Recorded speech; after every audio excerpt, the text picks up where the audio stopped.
Before I begin, I would like to address the fact that gender and sex are not the same thing. Sex can be defined as the binary assigned to a person at birth, or the organs a person does not or does contain. Gender, on the other hand, is a matter of expression or emotions and feelings. So, for example, a lot of people will agree that dresses and skirts are seen as feminine, and then we have a male, or someone assigned male at birth, deciding to express him or herself as female wearing a dress or a skirt. Therefore, this person may be categorized as female according to gender, but the sex of male. In addition, the word transgender can often be tossed around carelessly and misunderstood.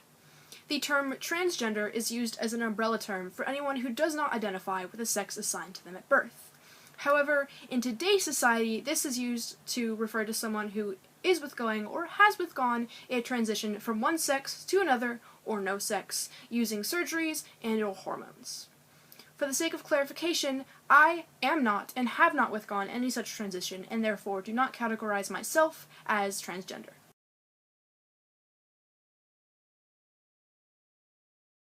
I am gender fluid, and I can't point you to a video or article on the subject.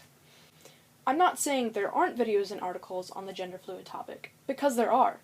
In each of these places, you will be informed that gender identity is a spectrum.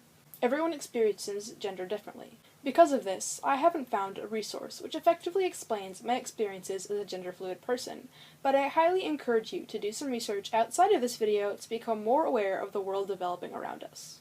I can define my gender fluidity in two ways. The first way I would describe my gender fluidity to someone can best be expressed in a clip from Oran High School Host Club. Haruhi. Yeah? So you're a girl? Biologically speaking, yeah.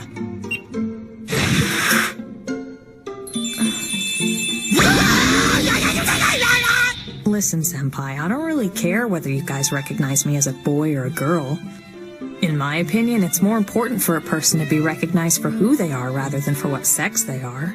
Now, in this show, the main character, Haruhi, has short hair and dressed in the school's male uniform, so the other characters naturally assume Haruhi is a male. However, throughout the first episode, the other characters discover through behavior and biological traits that Haruhi is, as the clip expresses, biologically female. Despite this being the case, Haruhi doesn't care which pronouns people use when referring to Haruhi. Haruhi only wants people to see Haruhi's character instead of Haruhi's sex or gender. That's exactly how I feel, and when people ask me which pronouns to use, I typically tell them I don't care, and they can use whatever pronouns they feel most comfortable with using in their own image of me. Here are a few sample questions which may lead you to a choice. Do you see me as a nurturing older sister or mother? Use she/her pronouns. Do you see me as a strong, dependable figure in stressful situations and acknowledge my two-pack and lean arm muscles? Use he/him pronouns. In many cases, however, people will be concerned about introducing me to their friends, or they may be uncertain as which pronoun set to use for me, with an understandable, yet slightly amusing fear that they may choose wrong.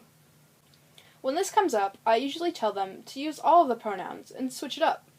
This means you could talk about me using he/him pronouns, and if someone asks you to repeat what you said, you can repeat the sentence but substitute he/him pronouns for they/them pronouns. This only works about 10% of the time for people, so I turn to my second method of explaining gender fluidity.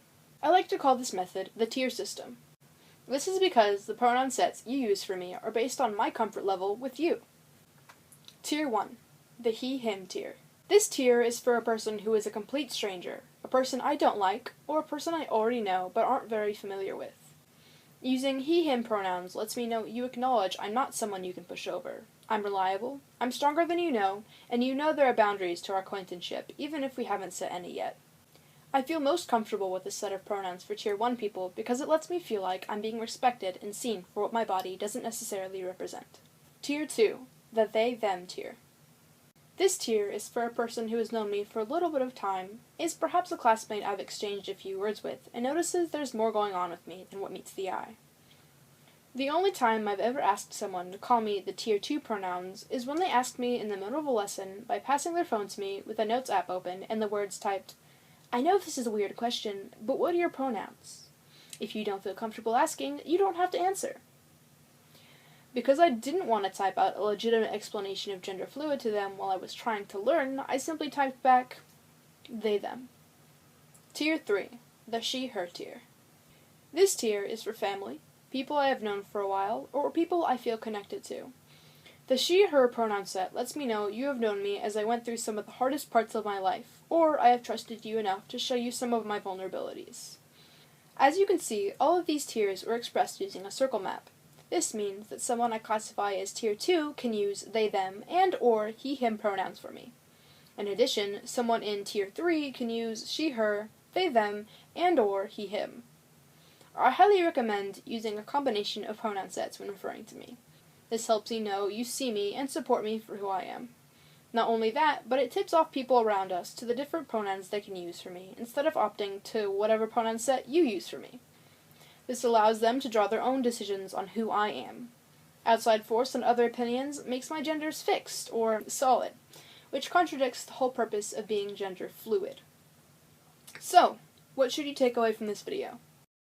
Nothing. I am the same person you have always known me as.